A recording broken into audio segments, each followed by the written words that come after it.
So guys, ipapakita ko naman ang aking annotation materials. Unang-una sa listahan, ang highlighters and pen. Mostly, ang ginagamit ko ay 6 colors of highlighters. Pinabase ko siya sa kung anong kulay ng book cover, kung ano yung gagamitin ko. Naubos na yung green, so tinapon ko na. Ito na lang natitira sa akin. Kasi, 'di ba, minsan ng book cover ay primary color blue, yellow, and red. So, wala naman akong kadalasan nakikita na red na highlighter. So, pink ang ginagamit ko sa red na cover. And sa secondary colors, green na naubos na, purple, and orange. Ayun.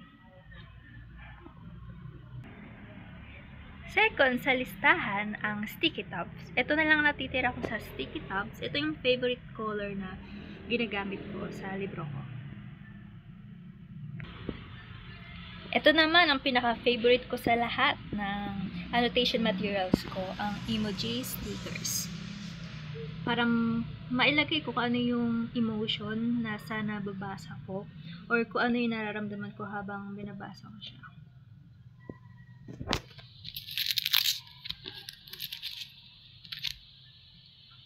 Nagamit ko na, kaya ayan, kulang-kulang na siya. And lastly, additional stickers. Ito pala ang nabibili kong ganitong sticker, coffee and lips designs.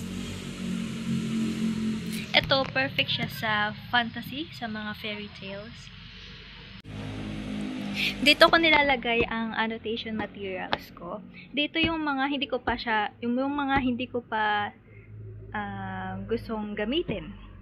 And dito yung meron akong binabasang libro and pumipili lang ako sa mga materials na kung ano ba yung gagamitin ko. Dito ko siya nilalagay. Hello! Nyam nyam!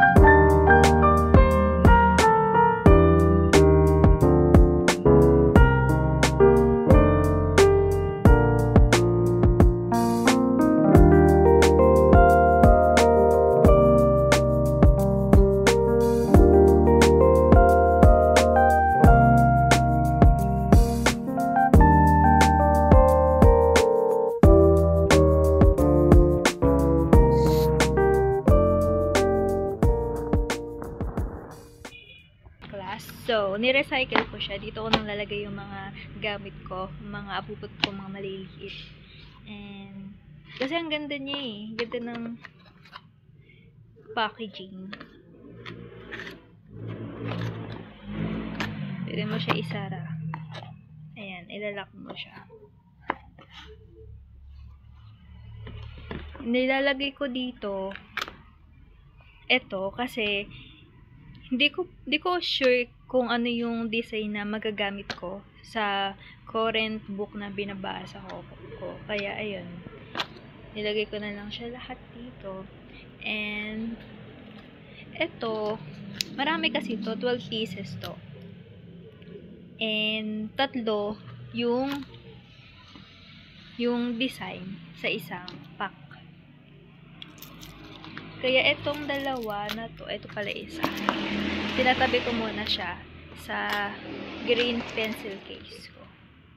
And ito yung lalagay ko dito. Next, isa lang ginagamit kong highlighter sa isang book. So, ang current na binabasa ko kasi may blue yung cover, kaya ito yung tinatabi ko siya dito. And lalagay ko naman siya dito sa mga hindi ko pa gagamitin na materials. And ito lang yung sticky tabs ko. Kaya itong marami pa, 'di ba? Ito yung lalagay ko dito. So, ang current na binabasa ko kasi may blue yung cover, kaya ito yung tinatabi ko siya dito. And lalagay ko naman siya dito sa mga hindi ko pa gagamitin na materials. And ito lang yung sticky tabs ko. Kaya itong marami pa, 'di ba? Ito yung tatabi ko siya dito. And ang mostly kasi ang ginagamit kong kulay ng sticky tab sa binabasa ko ngayon ay gray. So, ito, may gray pa naman siya dito, kaya hindi ko muna ilalagay itong sticky tab na to sa box.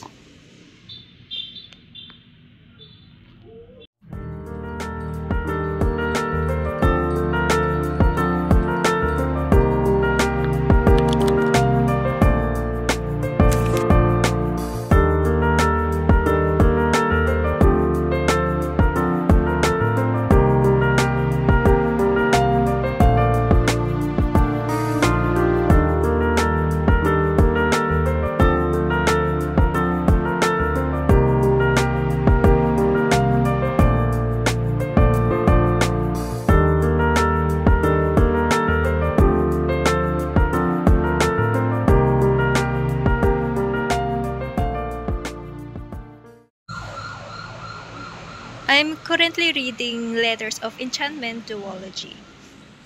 And ito ang aking annotation. Itong Ruthless Vows, hindi ko pa siya nababasa. Hindi ko pa tapos ang Divine Rivals. So, tabi muna natin to. I choose gray sticky tops. Itong unang annotation ko.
Lahat ng book ko may tigis na silang mga bookmark.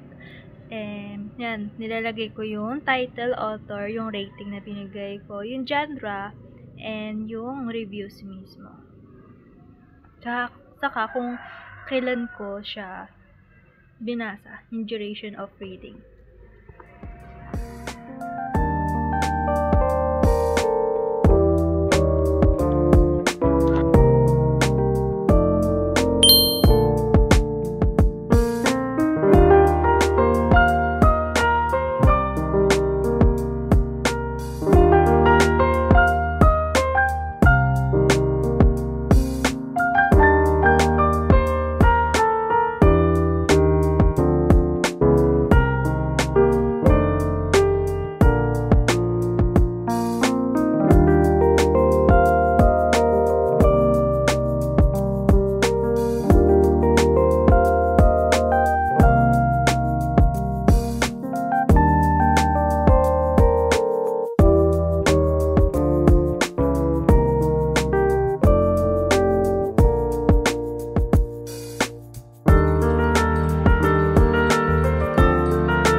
Hi guys! Papakita ko sa inyo ang books ko na nandito sa bahay namin. Meron pa ako ibang books kaso nasa isang bahay namin so hindi ko siya mabibidyohan ngayon. I-rate natin yung mga books na nabasa ko base sa sarili kong rating. Ito, this is my 5-star duology. Pareho silang 5-star for me. 4-star, 5-star, 5-star, 3.5 star, 3.5 star, 3.5 star. Ito, hindi ko pa siya tapos, pero hula ko 5-star na siya. And syempre, hindi ko pa ito nababasa. Kaya ito yung bagong book ko.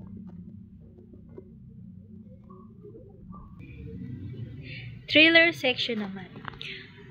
Review ko dito, 3.5 star, 4 star, 4 star, 4.5 star, 4.5 star, 4 star, 4 star, 4.5 star. A Good Curse Guide to Murder ay hiniram ng pinsan ko. So, nasa kanya pa. Ang rating ko dun sa A Good Curse Guide to Murder, yung book 1 nito ay 5 star. And 5 star din ito. 5 star, book 3.